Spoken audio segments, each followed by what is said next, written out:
Hello les amis, je vous retrouve pour une nouvelle vidéo, qui porte toujours sur le calcul des probabilités. Cette fois-ci, nous allons nous attaquer à la notion de tirage. Alors dans notre activité, on nous dit une urne contient 6 boules rouges, 4 boules blanches et 5 boules jaunes. On tire successivement avec remise 3 boules de l'urne. Alors quand on dit tirage successif avec remise, on pense directement à cette formule de calcul. Tirage de P boules parmi N successif avec remise, voilà la formule de calcul qui nous donne le nombre de tirages possibles. Donc, quelle est la probabilité d'obtenir 3 boules de même couleur? Quelle est la probabilité d'obtenir 3 boules de couleurs différentes? Quelle est la probabilité d'obtenir 3 boules ayant au moins une couleur? Déjà, notre expérience ici, c'est de tirer successivement avec remise 3 boules de l'urne. Cela veut donc dire que dans notre univers image, on aura des lots de 3 boules obtenus du tirage. On aura des lots de 3 boules. Et donc, le cardinal de oméga, qui est le nombre de lots, ou bien le nombre de tirages de 3 boules successifs avec remise, sera déjà égal à N. N ici étant le nombre total de boules disponibles. Il y en a 6 plus 4 plus 5. Ça fait 15 boules disponibles dans l'urne. Ça va faire 15 puissance le nombre de boules que l'on veut tirer, 15 puissance 3. Voilà donc le nombre de tirages possibles successifs avec remise de 3 boules dans l'urne. Maintenant, on veut trouver la probabilité d'obtenir 3 boules de même couleur. Cela veut dire que dans notre univers, il y a des tirages où on a des boules qui sont tous de même couleur. C'est ça qu'on va appeler A. Tirage de 3 boules. De 3 boules de même couleur.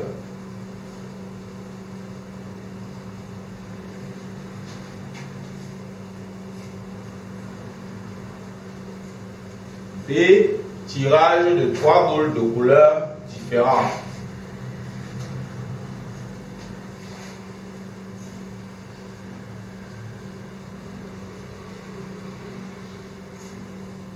Et C, tirage de 3 boules ayant au moins une couleur rouge.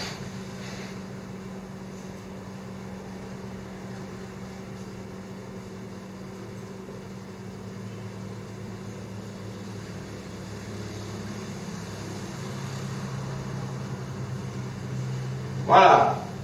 Maintenant, la première question va donc consister à calculer P de A, qui est cardinal de A sur cardinal de oméga. Alors, cardinal de A, pour le déterminer, alors nos tirages sont soit de boules de couleur rouge, soit des boules de couleur blanche, soit des boules de couleur jaune. Combien de tirages sont des boules de couleur rouge? Il y en a combien au total? 6, ça va faire 6 puissance 3. Combien de tirages a-t-on? De sorte que toutes les boules soient de couleur blanche, 4 puissance 3.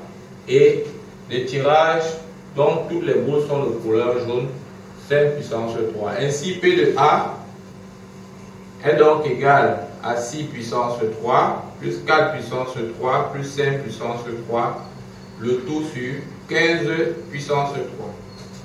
Voilà. Maintenant, passons à la deuxième question.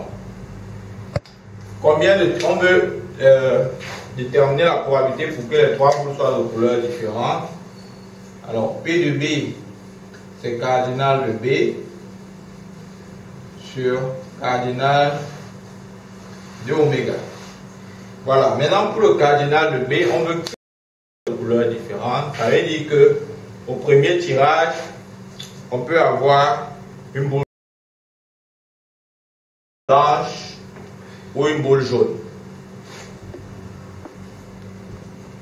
Boule rouge, boule blanche, boule jaune. Ou bien on peut avoir blanche, rouge, jaune. Ou bien on peut avoir jaune, blanche, rouge, ou bien ainsi de suite. Donc vous verrez que on doit automatiquement faire une permutation de trois éléments parce que ce sont des positions ce sont les différentes couleurs que qu'on est obligé de pouvoir permuter. Donc, admettons par exemple qu'on ait blanc, rouge et jaune. Alors, combien de façons d'avoir blanc, rouge et jaune? Déjà, pour avoir blanc, j'ai 6 façons, c'est-à-dire 6. Pour avoir rouge, j'ai 4 façons d'avoir rouge. Pour avoir jaune, j'ai 5 façons d'avoir jaune. Maintenant, en considérant que je peux également avoir rouge, blanc, jaune, ou bien jaune, blanc, rouge, je vais donc faire un factoriel 3. Parce qu'il va falloir permuter ces éléments-là.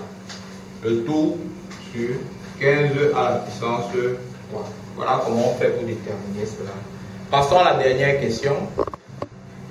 Déterminer la probabilité d'avoir au moins une boule de couleur rouge. Quand on dit au moins une boule de couleur rouge, ça veut dire soit une boule, soit 2 boules, soit 3 boules de couleur rouge. Alors, il faut laisser ici, c'est cardinal de C, cardinal de oméga.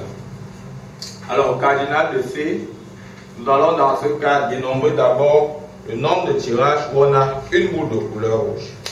Si nous avons une boule de couleur rouge, ça veut dire qu'on peut l'avoir soit au premier tirage, soit au deuxième tirage, soit au troisième tirage. Donc, on va d'abord choisir la position où on aura la boule de couleur rouge, combinaison de 1 en 3. Maintenant qu'on a obtenu notre boule de couleur rouge, qu'on a obtenu le tirage, est-ce que c'est la première, deuxième ou troisième? On suppose que c'est par exemple la deuxième. Il y a donc combien de façons de pouvoir prendre la boule de couleur rouge? Il y a fois-ci puissance 1. Ensuite, les deux autres boules, on placera les deux autres boules dans les deux autres tirages. On aura fois 10 puissance, parce qu'il va rester, si j'enlève les boules de couleur rouge, il va rester 9 boules, enfin 9 puissance 2 pour placer les autres. En tenant compte que si on fait un tirage avec remise, la première boule et la troisième boule peuvent avoir la même couleur, ça peut être blanc, blanc, et que la deuxième boule soit rouge. Donc voilà donc le nombre de tirages d'une boule de couleur rouge.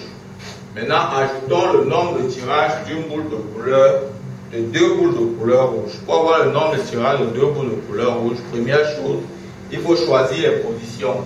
Est-ce que mes 2 boules viennent au premier et au deuxième tirage, ou au premier et au troisième tirage, ou au deuxième et au troisième tirage? Donc je fais combinaison de 2 dans 3 tirages, parce que je veux 2 tirages où les boules seront de couleur rouge. Quand j'obtiens donc ces 2 tirages, à savoir par exemple c'est le premier et le deuxième tirage, on a les 2 boules de couleur rouge, on a combien de façons de prendre donc une boule de couleur rouge dans chacun des tirages? J'aurai 6 puissance 2. Et maintenant, combien de façons pour les autres? 9 puissance 1. Et donc je fais de même, combinaison de 3 dans 3, fois 6 puissance 3, 9 puissance 0. Et vous aurez compris de quoi il s'agit quand je mets cette formule-là. Ainsi, P de C donc au final serait égal à quoi? P de C donc serait égal à combinaison de 1 dans 3 fois 6 puissance 1 fois 9 puissance 2 plus combinaison de 2 dans 3 fois 6 puissance 2 fois 9 puissance 1 plus combinaison de 3 dans 3 fois 6 puissance 3 sur 15 à la puissance 3. Voilà donc, chers élèves, comment déterminer la probabilité dans notre cas spécifique où les tirages étaient des tirages successifs avec remise de 3 boules de lune. J'espère que cette vidéo vous aura inspiré grandement. Je vous remercie pour votre écoute.